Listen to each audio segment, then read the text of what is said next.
Unit 7, Exercise 7.8, question number 5. A rectangular page is to contain 24 cm square of print. The margins at the top and bottom of the page are 1.5 cm and the margins at the other sides of the page is 1 cm. What should be the dimensions of the page so that the area of the paper used is minimum? So, paper rectangular shape இருக்குன்னு assume பண்ணிக்கோங்க. Okay. இது ஒரு paper. இதில் printed area அப்படின்னு பார்க்கும்போது this is the printed portion. Okay. இது நம்ம x, y assume பண்ணிக்கலாம். x and this is y. A rectangular page is to contain 24 cm square of print. இது printed portion. இதுடைய length x and breadth y ன்னு assume பண்ணிக்கலாம். Area அப்படிங்கிறது x into y. அப்போ xy is equal to 24 cm square. Solution. Let x and y be the dimensions of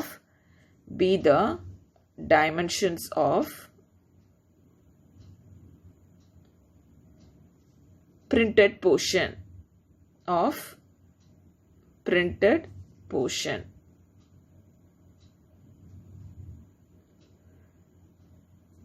and then the margins at the top and bottom. So in the portion the margin, so top and bottom margin are 1.5 centimeter. So in the இதோடைய measurement, இதோடைய length 1.5 centimeter. Okay, and then the margins are the other sides of the page. In the side, இதோடைய side பார்த்தோம்னா 1 centimeter. So this is 1 centimeter. Okay. What should be the dimensions of the page? இது page. இதோடைய dimensions என்னன்னு கேக்குறாங்க. So that the area of the paper used is minimum. அப்போ area is minimum. So இங்க பாருங்க, இது dimensions of the page. So இதோடைய length, இப்போ inner rectangle பாருங்க, இதோடைய length x. Okay. So இந்த side பார்த்தீங்கன்னா 1 centimeter, side margin இதுவும் 1 centimeter. So இது வரைக்கும் x, இங்க 1 plus 1 which is x plus 2. And then இதோடைய length, inner rectangle இருக்கு இல்லையா, இதோடைய length வந்து y, அதாவது breadth ன்னு சொல்லுவோம். இது y. So அப்படின்னா outer rectangle இருக்கு இல்லையா, இதோடைய length எவ்வளோ? So இது y, already இது ஒரு 1.5 centimeter, இதுவும் 1.5 centimeter. So y ஓட 3 centimeter add ஆயிடுது. அப்போ y plus 3. Okay. The posterior dimensions are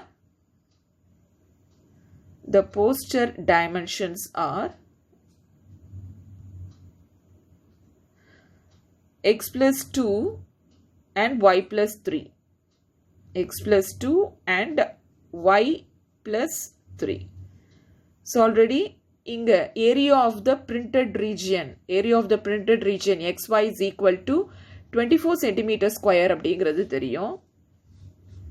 xy is equal to 24. So இது ஒரு equation. இதில இருந்து y நம்ம எழுதிக்கலாம். y is equal to 24 divided by x. And then question மறுபடியும் observe பண்ணுங்க. What should be the dimensions of the page so that the area of the paper used is minimum. Area of the paper minimum அப்படின்னு இருக்கு. இனிமே இப்போ நம்ம equation frame பண்ண போறோம் இல்லையா, அதை தான் differentiate பண்ணணும். இதை local extrema methodல solve பண்ண போறோம். So இந்த dimensions பாருங்க, இது x plus 2, இது y plus 3. So அதுவும் area தானே. Area is equal to x plus 2 into y plus 3. So what should be the dimensions of the page so that the area of the paper is used is minimum. So இது minimize ஆக்கணும். So இது எல்லாமே ஒரு variable இருந்தால் நல்லா இருக்கும். அப்போ yக்கு பதில் 24 by xங்கிறத சப்ஸ்டியூட் பண்ணலாம். a is equal to x plus 2 into, so yக்கு பதில் 24 by x. 24 by x plus 3. இதை மல்டிப்ளை பண்ணிக்கலாம். Area of a of x which is equal to x into 24 by x which is 24. And then plus x into 3 is 3x. And then 2 into 24 by x is 48x. 48 by x. And then 2 3s are 6. இது simplify பண்ணலாம். A of x is equal to, so 24 plus 6 is 30 plus 3x plus 48 divided by x. Okay. Now find a dash of x. இது a of x. இப்போ a dash of x obtain பண்ணணும். a dash of x which is equal to, இது constant differentiate பண்ணா 0. இங்க 3x, x differentiate பண்ணா 1. So 3 ones are 3. And then 48 by x. நம்ம differentiate பண்ண வேண்டிய variable x. அது denominatorல இருக்கு.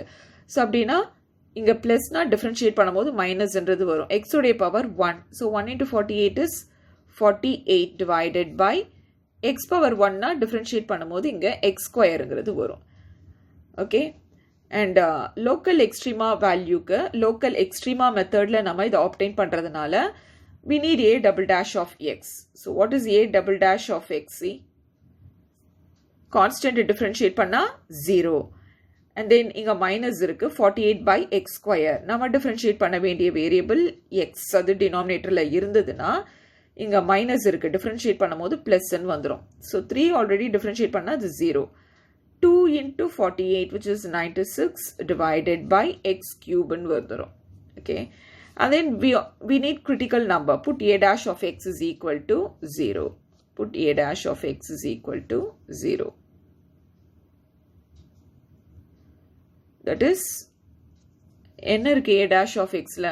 3 minus 48 by x square is equal to 0. அதாவது 3 is equal to 48 by x square. 3 is equal to 48 divided by x square. So இங்கே cancel பண்ணோம்னா 3 ones are 3, 3 6 are 18. அதாவது x square is equal to 16. அப்போ x is equal to plus or minus 4. நம்ம 4 மட்டும் எடுத்துக்கலாம். மைனஸ்ன்றதை நம்ம எடுத்துக்க மாட்டோம். Because x எல்லாம் length நம்ம assume பண்ணியிருக்கோம். Length வந்து cannot be negative. So this is a critical number we have obtained. இப்போ இந்த critical number நம்ம a double dashல போட்டு substitute பண்ணுவோம். a double dash of 4. a double dash of 4 which is equal to 96 divided by 4 cube. அதாவது which is greater than 0. Greater than 0 na a attains minimum when x is 4. Therefore a attains minimum. Therefore a attains minimum. A na area. Minimum when x is equal to 4. சரி, என்ன நம்ம obtain பண்ணணும் இதுல? We have to find the dimensions of the outer rectangle. இந்த outer rectangle உடைய dimensions கண்டுபிடிச்சிட்டு and then அதோடைய ஏரியாவை நம்ம obtain பண்ணணும். இப்போ xக்கு தான் நம்ம value obtain பண்ணியிருக்கோம். xங்கிறது 4. Okay, already x into y 24ன்றதை சொல்லியிருக்கோம். அதாவது y is equal to 24 by x. xக்கு 4ன்னு கிடைச்சது. அதை இதில் போட்டு substitute பண்ணுங்க. 24 by 4. So 4 6 are. அப்போ yங்கிறது 6ன்னு ஆகும். Okay, yங்கிறது 6 centimeter. So what is the dimensions of the outer rectangle? X plus 2, y plus 3. இதில் போட்டு substitute பண்ணணும். xங்கிறது 4னா 4 plus 2ங்கிறது 6. yங்கிறது 6னா 6 plus 3 is 9. Okay, அப்போ 6 and 9. 6 and 9. Okay, the dimensions of the posture are 6 centimeter and 9 centimeter. Okay, therefore the area attains minimum when x is equal to 4. Already நமக்கு என்ன கிடைச்சிருக்கு? xy is equal to 24. அதாவது y is equal to 24 by xங்கிறது தெரியும். இங்க x உடைய வேல்யூவை substitute பண்ணுங்க. 4 ones are 4 6 are. Therefore we have y is equal to 6. Therefore the inner rectangular உடைய dimensionsங்கிறது 4 and 4 centimeter and 6 centimeter. The dimensions of the outer rectangle. The dimensions of the outer rectangle. Outer rectangle. So அதில் நம்ம பார்த்தது x plus 2. x உடைய value 4ன்னு obtain பண்ணோம். 4 plus 2 which is equal to 6 centimeter. And then இன்னொரு dimension y plus 3. yங்கிறது 6ன்னு obtain பண்ணோம். Okay, 6 plus 3 which is 9 centimeter. Therefore the dimensions of the posture are the dimensions of the posture are 6 centimeter and 9 centimeter. Okay, thank you children.